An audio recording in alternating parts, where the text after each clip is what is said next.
Hey everybody, this video is about honesty about sex. I'm Dr. Diane Mueller, your libido doc, and this is such an important topic because it's a hard topic, but it's really common, for example, for women to fake an orgasm, right? It's estimated that well over 50% of women have faked an orgasm in their life.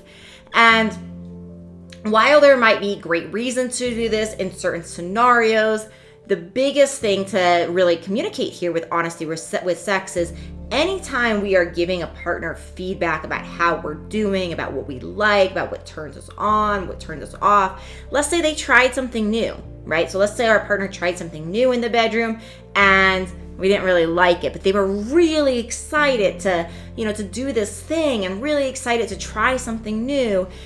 Well, the tricky thing is, right, it's like that it leads to these situations where we want to provide feedback that's positive, that helps and supports them. We don't want to hurt anybody's feelings, especially when it comes to sex, because there can be a lot of ego involved.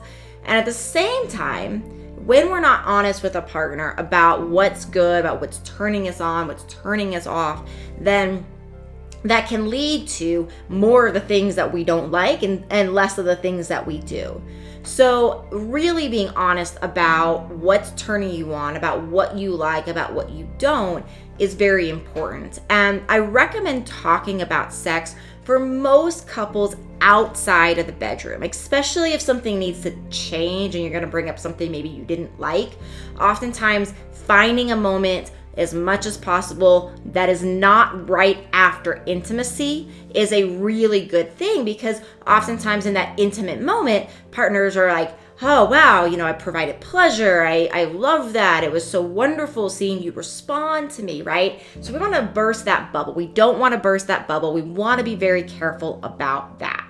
So when you're talking about this, one of the things I encourage you to do is to come at it from a positive standpoint. Some people will do the sandwich methodology, where you have two things you like on each side as the bread, and then the thing you don't like in the middle, right, as the meat, and you talk about something you like, didn't like, so it really helps the ego. And that can be useful, but oftentimes I find that a lot of couples don't really need that, but it can take the edge off of an ego being hurt if you start with something around like, oh, I really, really liked that thing, and then follow that with, hey, I also, noticed something that wasn't really, all that effective that you were doing to bring me pleasure, and you did so many other wonderful things that I love. Can we have a little bit of an open dialogue about what I like, about what I don't like as much, about what you like, what you don't like?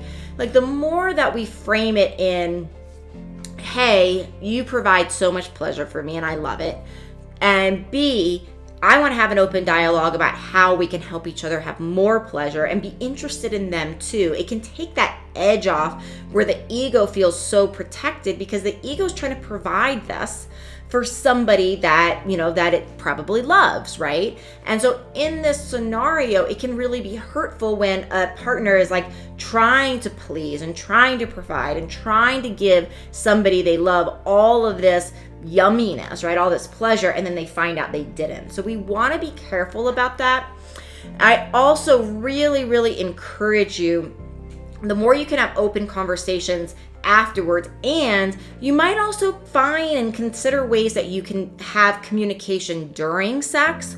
So when you're outside the bedroom, you can ask your partner like, hey, if you're doing something that is really pleasurable and I want to keep that going, like, what's the best way to communicate with that?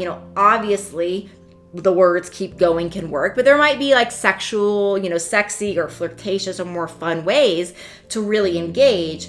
But then also what's even more important sometimes is how to communicate to a partner like, no, that's not really working. And for some people, they just like in that intimate moment, their relationship is really direct, and it might just be in that moment to say, moving on, partner, not working, that one's not doing anything, right? But we want to talk about maybe more non-direct ways that would be more subtle cues to help a partner know that whatever is, they're doing might not be causing a lot of pleasure. Something might not need to change, might want to change.